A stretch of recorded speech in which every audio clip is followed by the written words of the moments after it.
Halo guys, balik lagi bersama gue di channel InMovie, tempat ngumpulnya film dan orang-orang keren.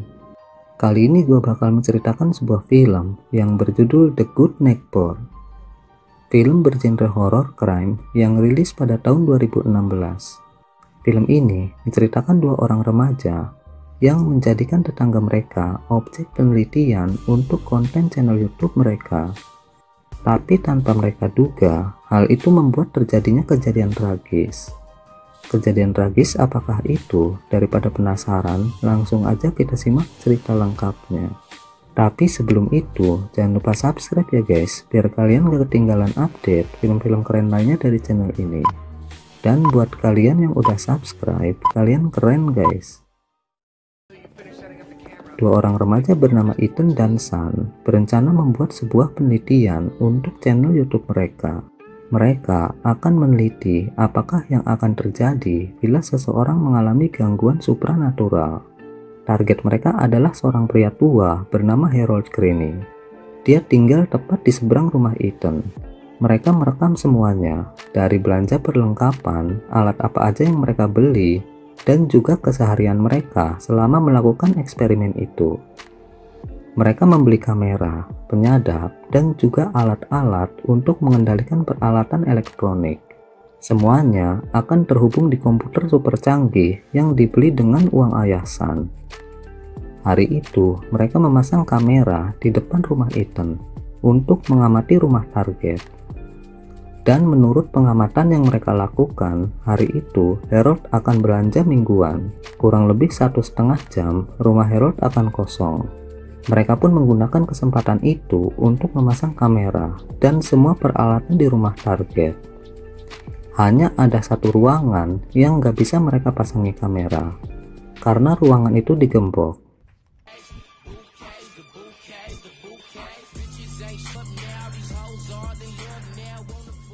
Akhirnya, semuanya beres. Malamnya, mereka berkumpul bersama teman-teman mereka.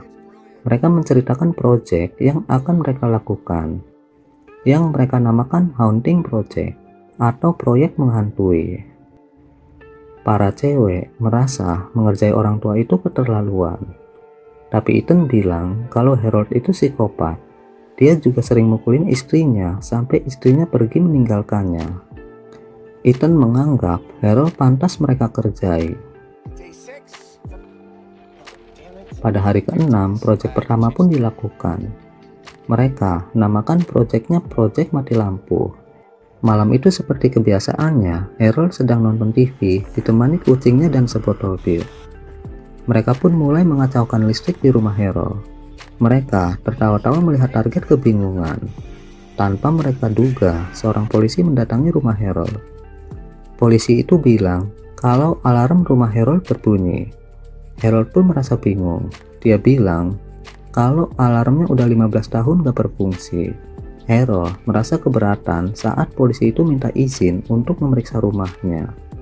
Dia minta polisi itu jangan mengganggunya. Polisi itu pun akhirnya pergi. Dia merasa aneh dengan sikap Harold. Eksperimen kedua pun dimulai. Mereka menamakannya Project Tok Tok. Harold melihat pintu tiba-tiba terbuka dan tertutup sendiri. Dia tertegun dan teringat dengan istrinya. Saat itu, istrinya yang baru pulang mendapati pintu itu gak bisa ditutup. Dia minta Harold untuk memperbaiki pintu tersebut. Harold pun tersadar dari lamunannya.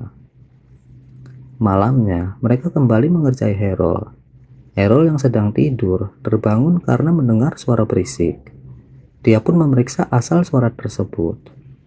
Harold yang melihat pintu terbuka dan tertutup sendiri tiba-tiba pergi dan balik lagi dengan membawa kapak. Dia menghancurkan pintu tersebut sampai nggak bersisa. Dengan terengah-engah, dia kembali ke kursi favoritnya. Sun, yang melihat tatapan Harold seperti melihat ke kamera, menjadi panik karena sepertinya Harold melihat kamera yang mereka pasang. Tapi Ethan menenangkan Sun kalau Harold cuma menatap tembok. Sun pun mulai tenang, tapi kembali panik saat Harold tiba-tiba menghilang dari kamera dan terlihat keluar rumah. Mereka dikagetkan dengan ketukan di pintu rumah Ethan. Mereka pun bertambah panik, bisa aja itu Harold. Ethan mengambil tongkat baseball dan minta Sun membawa kamera untuk merekam kejadian tersebut. Dengan takut-takut, mereka pun turun untuk melihat siapa yang mengetuk pintu. Ethan yang gak melihat siapa-siapa akhirnya membuka pintu. Saat itu, seseorang menarik Sun, yang ternyata adalah ayahnya. Sun yang udah berhari-hari gak pulang dan gak pernah menjawab telepon dimarahin oleh ayahnya. Sun pun akhirnya pulang dengan ayahnya. Paginya, Sun kembali datang ke rumah Ethan. Ethan pun menerangkan hasil penelitiannya, sedangkan Sun merekamnya. Menurut Ethan, perilaku Harold terlihat mulai berubah. Dia yang biasanya pergi belanja mingguan, hari ini nggak pergi. Malam berikutnya, mereka kembali mengerjai Harold. Mereka menamai proyeknya Moonlight Sonata. Tip pun menyala dan melantunkan sebuah lagu. Harold saat itu sedang tidur di kursi favoritnya. Dia pun terbangun mendengar suara musik. Tapi saat dia mendekati tip itu, tiba-tiba tip itu mati sendiri. Harold pun pindah tidur ke kamarnya, dan tip kembali menyala. Harold kembali terbangun, dan kembali dia teringat istrinya. Istrinya yang dalam keadaan mabuk, menari dengan diiringi lagu yang sekarang diputar oleh tip itu. Harold mencoba melarang istrinya minum-minum, dan menenangkan istrinya yang menangis. Tip pun mati, dan Harold akhirnya tersadar dari lamunannya. Tip kembali menyala, tapi Harold berlalu begitu aja. Hal itu membuat Ethan dan Sun kembali merasa heran.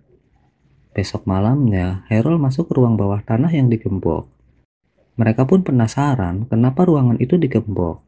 Padahal rumahnya aja gak pernah dikunci. Ada apa di ruangan tersebut? Ethan berpikir kalau mereka bisa mengungkap misteri dari ruang bawah tanah itu, video mereka pasti akan banyak yang nonton dan mereka akan terkenal di YouTube. Tapi Sun gak setuju. Karena selain terlalu beresiko, gimana caranya membuka gembok? Hari itu, Ethan yang kebanyakan minum bir tertidur. Sun pun membangunkan Ethan. Dia bilang kalau Harold keluar dari ruang bawah tanah saat pagi. Berarti dia semalaman berada di ruang bawah tanah. Sun pun jadi ikutan penasaran apa yang Harold lakuin di ruang bawah tanah. Dan juga selama mereka mengerjai Harold, dia nggak pernah memanggil polisi atau melakukan sesuatu. Bahkan ketakutan juga enggak. Ethan bilang, mungkin aja dia menyembunyikan sesuatu di basement. Bisa aja mayat seseorang. Makanya dia nggak manggil polisi. Ethan benar-benar penasaran. Begitupun Sun. Ada apa sebenarnya di ruangan tersebut? Akhirnya Sun punya ide. Ethan pun menelepon polisi. Malam itu polisi mendatangi rumah Harold. Harold yang saat itu lagi tidur akhirnya terbangun karena mendengar suara pintu diketuk dengan keras. Dia pun membuka pintu. Dia merasa aneh kenapa polisi datang lagi ke rumahnya. Polisi itu pun bilang kalau dia mendapat telepon dari seseorang yang mendengar suara jeritan wanita dari ruang bawah tanah di rumah Harold. Seseorang itu adalah Ethan, guys. Harold pun bilang kalau hal itu nggak masuk akal. Karena ruang bawah tanah itu cuma gudang, tapi polisi itu nggak percaya. Dia mau mengecek ruang bawah tanah Harold. Karena nggak mau dianggap menyembunyikan sesuatu, terpaksa Harold mengizinkan polisi itu masuk dan mengantarnya ke ruang bawah tanah. Polisi yang nggak menemukan hal-hal mencurigakan akhirnya permisi dan meninggalkan rumah Harold. Harold pun bertanya kepada polisi itu, apakah dia yakin kalau ada seseorang mendengar teriakan wanita. Polisi itu pun bilang, begitulah laporan yang dia terima. Ethan dan Sun pun kecewa karena polisi itu nggak menemukan apa-apa. Ethan yang masih penasaran ingin masuk sendiri ke ruang bawah tanah tersebut, tapi Sun nggak setuju. Malam itu, mereka merayakan pesta Halloween di rumah Ethan dengan mengundang teman-teman mereka. Ethan menyuruh Sun yang ingin berduaan dengan Carly pergi ke kamar tamu. Carly saat itu kaget melihat ada kamera di kamar tersebut. Sun pun marah dengan kelakuan Ethan dan akhirnya mereka berselisih. Paginya, Sun ke rumah Ethan dan ingin peralatannya kembali. Ethan pun minta maaf tentang kejadian tadi malam. Tapi Sun tetap mau mengambil peralatannya dan gak mau ngelanjutin penelitian mereka. Saat mereka masih berselisih, mereka kaget melihat di kamera, kucing Harold membuat kamera yang mereka pasang terjatuh. Mereka pun panik. Akhirnya, Ethan nekat masuk ke rumah Harold untuk mengembalikan kamera tersebut ke tempatnya semula. Sedangkan Sun memantau situasi lewat kamera. Sun kaget saat melihat Ethan membawa pistol. Masalah kamera pun beres, tapi Ethan yang penasaran dengan ruang bawah tanah dan melihat ruangan itu nggak digembok, akhirnya masuk ke situ. Sun yang melihat itu pun mengirimkan pesan dan bertanya apa yang Ethan lakukan, tapi Ethan gak mempedulikan pesan itu. Saat itu, dia membuka penutup kain. Dia bingung dengan benda-benda di balik kain tersebut. Ada sebuah lonceng di situ. Ethan pun mengambilnya, dan tanpa sengaja membuat lonceng itu berbunyi. Suara lonceng membuat Harold yang lagi tidur akhirnya terbangun. Sun langsung memberitahu Ethan kalau Harold bangun.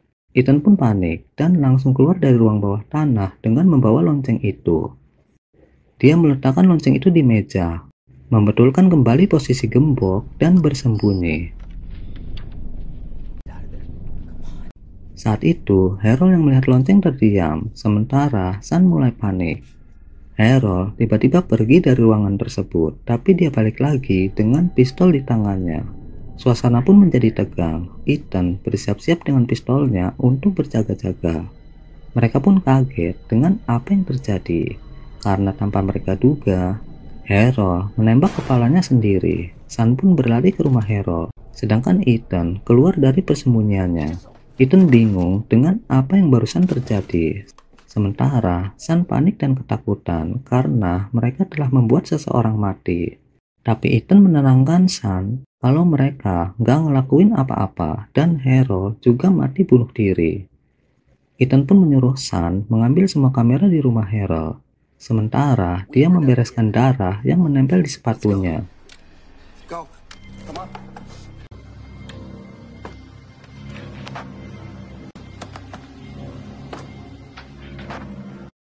Saat mereka sedang membereskan semuanya, tiba-tiba polisi datang.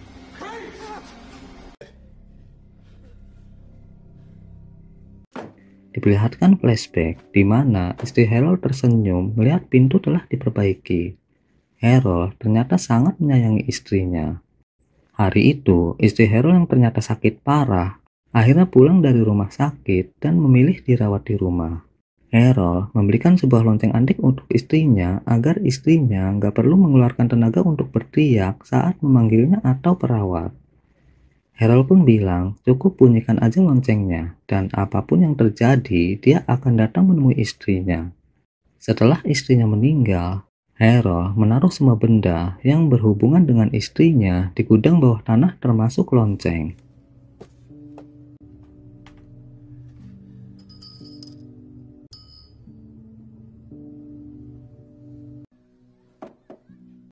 Waktu pun berlalu. Hari itu, pengadilan untuk Sun dan Ethan digelar. Setelah mendengar semua keterangan saksi, akhirnya hakim memutuskan. Sesuai dengan undang-undang yang berlaku, jika kematian terjadi selama terjadinya sebuah kejahatan, orang-orang yang bertanggung jawab atas kejahatan tersebut bisa dituntut dengan pembunuhan. Terlepas dari niatnya, tindakan Ethan dan Sun telah menuntun seseorang pada kematian. Selain menyiksa orang tua, juga dengan sengaja merekamnya.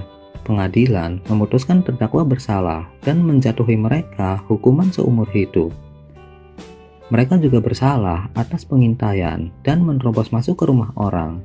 Tapi karena mereka masih di bawah umur dan gak ada catatan kejahatan sebelumnya, maka pengadilan memberikan hukuman 2 tahun masa percobaan dan 500 jam pelayanan masyarakat. Hakim pun mengetuk palunya dan sidang pun selesai. Para peserta sidang pun riuh mendengar keputusan hakim. Ethan dan Sun keluar dari pengadilan didampingi orang tua mereka masing-masing. Sementara di luar banyak orang-orang yang marah dengan mereka. Banyak wartawan juga di situ. Ethan berdiri di depan para wartawan. Sepertinya dia menikmati momen tersebut, karena akhirnya dia menjadi terkenal. Ada senyuman tersungging dari bibirnya, dan film pun berakhir. Terkadang, rasa ingin tahu bisa berdampak positif, tapi bisa juga negatif. Peran orang tua juga sangat penting untuk mengawasi segala kegiatan remaja. Dalam kasus di film ini, orang tua Ethan dan Sun yang kurang mengawasi anak-anak mereka merupakan salah satu sebab terjadinya tragedi itu. Oke guys, segitu aja alur cerita film The Good Neighbor. Gua pamit, see you next time di film keren lainnya.